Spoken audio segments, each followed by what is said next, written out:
El eco de las coincidencias. Bienvenidos, viajeros del misterio, a este rincón de la niebla. Lo que van a escuchar no es solo una historia, es un eco. Un eco de una realidad que se dobló sobre sí misma hace 10 años en las calles empedradas de Puebla, y que aún resuena en la mente de quien la vivió. Antes de comenzar, les invito a que se suscriban a este canal y compartan este relato en sus redes. Cada compartida es una vela que ilumina lo desconocido. Ahora, adentrémonos. Nuestro protagonista se llama Mateo. A sus 28 años, es un diseñador gráfico con una vida meticulosa, un hombre que encuentra orden en los píxeles y el código. Pero su ancla, su contrapunto perfecto al caos creativo, es Daniel, su mejor amigo desde la primaria. Daniel, el músico, el espontáneo, el que ve ritmo donde Mateo ve líneas. La vida de Mateo en Puebla era un tapiz tranquilo, trabajo en un estudio cerca del Zócalo, cafés en la placita, paseos por los mercados de Cholula y la silueta siempre reconfortante del Popocatépetl en el horizonte. Una vida normal, hasta aquel día en que la normalidad se rajó. El ambiente de calle poblana se distingue por el lejano repique de campanas de iglesia, motores de autos y pasos en piedra. Era un sábado frío de enero, de esos que calan hasta los huesos. Mateo y Daniel estaban haciendo mandados por el centro. Su primera parada fue una pequeña papelería cerca de la Capilla del Rosario. La señora tras el mostrador, al cobrarles los cuadernos, les miró con curiosidad y soltó. Con voz dulce y asombro, ¡ay, Santísima Virgen, ustedes son hermanos! Se parecen un montón. Mateo y Daniel se sonrieron. Era un comentario de otro tiempo. Mateo con voz calmada le respondió, eso nos decían mucho de chavos. Pero hace años que no lo escuchamos. Ellos pagaron y salieron, restándole importancia. La siguiente parada fue una tienda de discos de vinil. Mientras hojeaban los discos, el dueño, un hombre mayor con lentes gruesos, se acercó. Y con voz ronca y directa les dice, disculpen la curiosidad, ¿son gemelos? Tienen el mismo semblante, la misma mirada. Mateo y Daniel se miraron, y esta vez la sorpresa fue mayor. Daniel exclamó con voz más animada, ¡qué loco! En serio, no nos decían eso desde la preparatoria. Y hoy, 2 veces seguidas. De regreso en el coche, un bocho blanco, la conversación derivó hacia lo anecdótico. Reían, especulaban. ¿Será que con la edad nos estamos volviendo más parecidos?, bromeaba Daniel. Y como suele pasar en esas charlas entre amigos de toda la vida, la conversación dio un giro absurdo, sin sentido. De pronto, estaban hablando del dentista. Mateo, recreando la conversación, le pregunta a Daniel. Oye, ¿a ti te sacaron las muelas del juicio? A lo que Daniel responde, sí, las 4. Fue un suplicio. ¿Y tú aún tienes las amígdalas? Mateo responde, creo que sí, nunca me las quitaron. ¿Qué conversación más rara, no? Era una charla intrascendente, un relleno de silencios cómodos. Un código privado y tonto de 2 amigos. Nada que pudiera tener consecuencias. Nada que nadie más debiera saber. Llegaron a la casa de Mateo, en una colonia tranquila y residencial. La calle, el callejón de los sapos, estaba desierta. El frío había barrido a los vecinos puertas adentro. El ritual de estacionarse allí era específico, había que bajar toda la calle de un solo sentido, llegar al final, dar la vuelta en una glorieta y regresar para estacionarse del lado derecho. Mateo ejecutó el ritual con precisión. Bajaron la calle completa. La recorrieron de vuelta. Su mirada barrió aceras, portales, cocheras. No había un alma, ni un movimiento. Solo el viento frío moviendo las hojas de los jacarandás, ya desnudos. Salieron del coche y comenzaron a caminar por la larga entrada empedrada que flanqueaba la casa. Estaban a 3/4 del camino, a punto de alcanzar la puerta de madera tallada, cuando una voz los detuvo en seco. Una voz desconocida, joven, clara, pero carente de entonación. «¡Hey, jóvenes!». Ellos se dieron la vuelta. Y allí, en medio de la entrada, no al principio junto a la calle, sino a escasos 3 metros de ellos, estaba un chico. Parecía tener unos 15 o 16 años. Vestía jeans y una sudadera simple. Su presencia era tan imposible como absoluta. Mateo sintió un vuelco instantáneo en el estómago. Su mente, ordenada y lógica, chocó contra un muro. Él no estaba allí. La calle estaba vacía. Él sintió el latido del corazón que se acelera, mezclado con el viento y el frío que ya no era solo del invierno, sino de una presencia que fracturaba la lógica. Mateo y Daniel estaban paralizados, mirando a ese adolescente que se había materializado en su entrada privada. No había ruido de pasos, no había puerta abriéndose. Solo él. El instinto de Mateo, ese orden lógico que gobernaba su vida, se quebró. En su lugar, surgió algo primitivo, protector. Se interpuso ligeramente delante de Daniel. El chico los observaba con una curiosidad que no parecía humana, más bien de entomólogo observando insectos. Chico con la misma voz plana les pregunta, ¿podemos ser amigos? ¿Cuántos años tienen? El silencio fue la única respuesta. Mateo buscaba con la mirada algún detalle, una explicación. El chico no jadeaba, no temblaba de frío.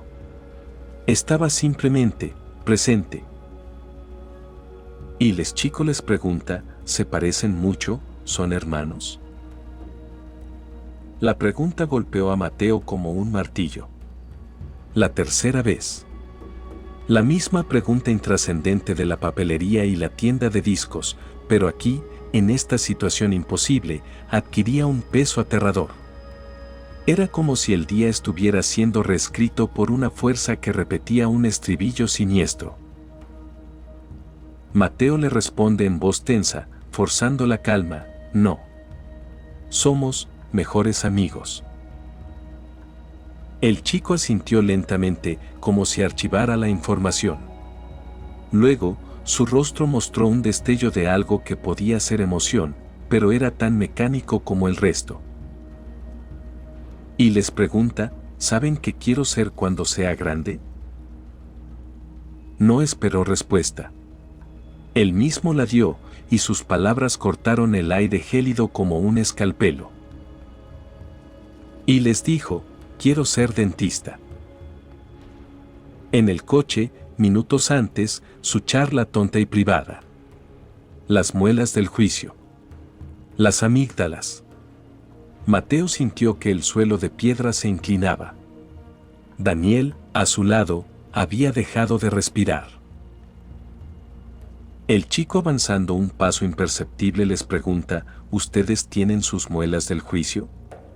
¿Todavía tienen las amígdalas? Fue la precisión lo que los hipnotizó. La repetición exacta de su conversación íntima, absurda, imposible de haber sido escuchada. En un acto de puro shock, de obediencia inducida por el terror, ambos, como autómatas, murmuraron respuestas. Mateo susurrando dijo, sí, tengo las muelas. Y Daniel voz quebrada contestó, a mí, me las quitaron. El chico sonrió. Una sonrisa que no llegaba a sus ojos, que eran oscuros como pozos de obsidiana. El chico les pregunta, ¿puedo ver? Abran la boca.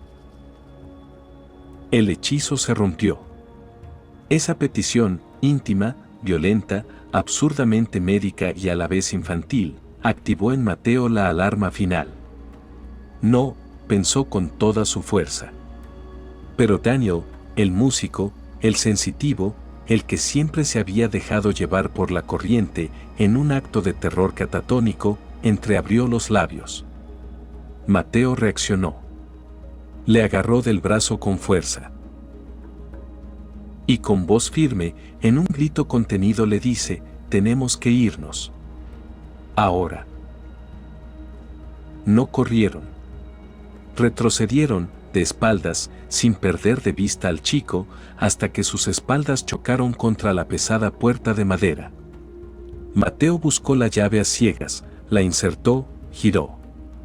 La puerta cedió y se colaron dentro, desplomándose contra ella una vez cerrada. Desde la ventana de la sala, Luis, el novio de Mateo, había visto todo. Su rostro, pegado al cristal, era un compendio de confusión y horror. Luis les pregunta con voz alterada, ¿quién era ese chico? ¿De dónde salió? Mateo, jadeando, sin poder articular bien, le responde, no lo sabemos. No había nadie. Esa noche, la casa en el callejón de los sapos no durmió. Las luces permanecieron encendidas. Cada sombra era una silueta juvenil. Cada crujido del viejo caserón, un paso en la entrada. El ritual del día, las preguntas, las coincidencias, la aparición, había creado una atmósfera espesa, cargada. Como si hubieran activado sin querer un mecanismo antiguo, un juego de espejos y ecos que alguien, o algo, había decidido jugar con ellos. La casa de Mateo en Puebla se había convertido en una fortaleza asediada por un fantasma de carne y hueso. Los días siguientes a el encuentro fueron un largo y tenso suspiro. Cada regreso a casa era una operación militar, escudriñar la calle, revisar la entrada desde el coche, correr hacia la puerta. Mateo, el diseñador de mundos ordenados, trataba de racionalizarlo. ¿Una broma elaborada? Imposible, la conversación del coche era privada. ¿Un fenómeno de psicoquinesis, de pensamientos materializados? Sonaba a locura. Daniel, más intuitivo, creía que habían rozado una costura de la realidad, un glitch donde lo dicho y lo vivido se habían sincronizado de manera monstruosa. 4 días después del incidente, Mateo volvió del estudio, exhausto. La niebla había bajado sobre Puebla, envolviendo el Popocatépetl y las cúpulas de Talavera en un manto gris. Al entrar, encontró a Luis pálido, apoyado en el marco de la puerta de la cocina. Luis, con voz temblorosa, baja, le dijo, volvió. Esa simple palabra llenó el aire de un frío más profundo que el de enero. Mateo, con voz seca, le preguntó, ¿quién? A lo que Luis le contestó, el chico. Esta tarde. No llamó a la puerta. Solo se paró al final de la entrada, ahí donde lo vieron ustedes la primera vez. Miró la casa. Durante, no sé, 10 minutos.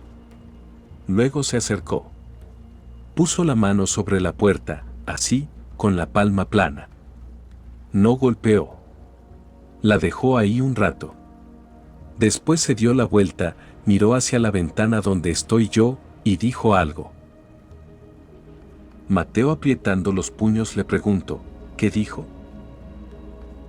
Y Luis le respondió, dijo, volveré otro día. Y se fue, caminando tranquilamente calle abajo, hasta perderse en la niebla. La promesa no fue una amenaza vocalizada con rabia.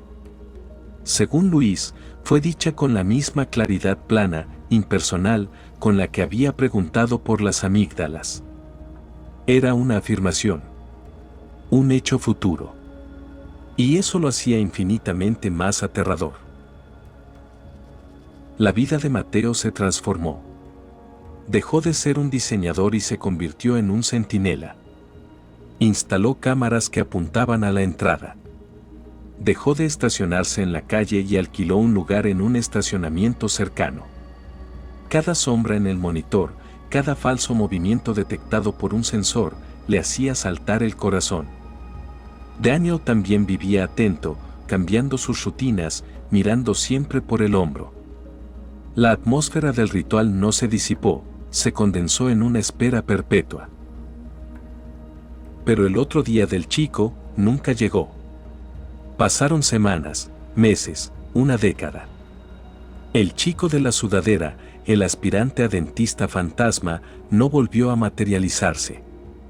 No hubo más preguntas, ni más promesas. Solo silencio. Y sin embargo, ¿es realmente un final? Mateo aún vive en Puebla, pero ya no en esa casa del Callejón de los Sapos. Daniel se mudó a Guadalajara. Hablan a menudo, pero hay un tema que, por mutuo acuerdo, evitan. A no ser que una noticia, un comentario casual sobre dentistas, o la pregunta ¿son hermanos?, hecha por un extraño bien intencionado, rompa la barrera. Entonces, se hace un silencio al otro lado de la línea. Un silencio elocuente y cargado. El misterio permanece intacto, pulido por el tiempo como un guijandro negro. ¿Quién, o qué, era ese chico? ¿Una entidad que se alimenta de coincidencias? ¿Un eco del futuro, un vagabundo interdimensional que captó su conversación como quien sintoniza una radio perdida? ¿O acaso, en un nivel más profundo y aterrador, Mateo y Daniel, con su amistad tan simbiótica, con su charla intrascendente, crearon momentáneamente esa figura, la materialización de un miedo, de un pensamiento compartido que cobró vida propia en el frío crepuscular poblano? La última cámara que Mateo instaló en la vieja casa, la que apuntaba directamente a la puerta, captó una sola anomalía la noche antes de mudarse. No era el chico. Era solo un pájaro, un mirlo, que se posó en el pomo. Pero al revisar el video, Mateo juró que, en el segundo exacto en que el pájaro alzaba el vuelo, el audio captaba un susurro distorsionado, casi inaudible. Él lo repitió una y otra vez, con auriculares, hasta creer descifrarlo. 2 palabras.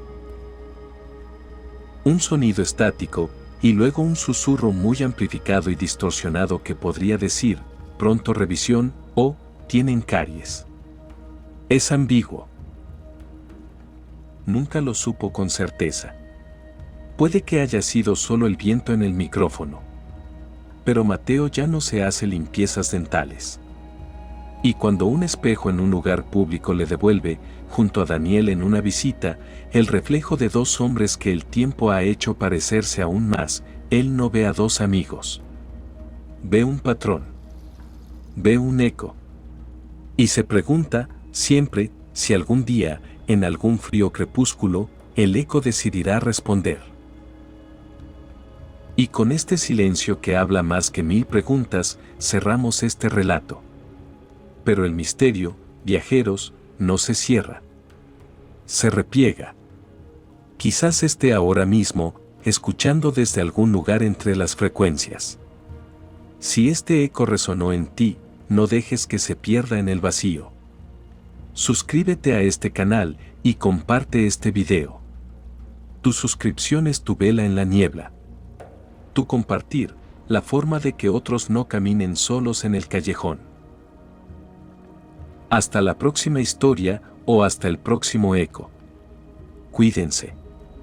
Y cuiden lo que dicen en voz alta.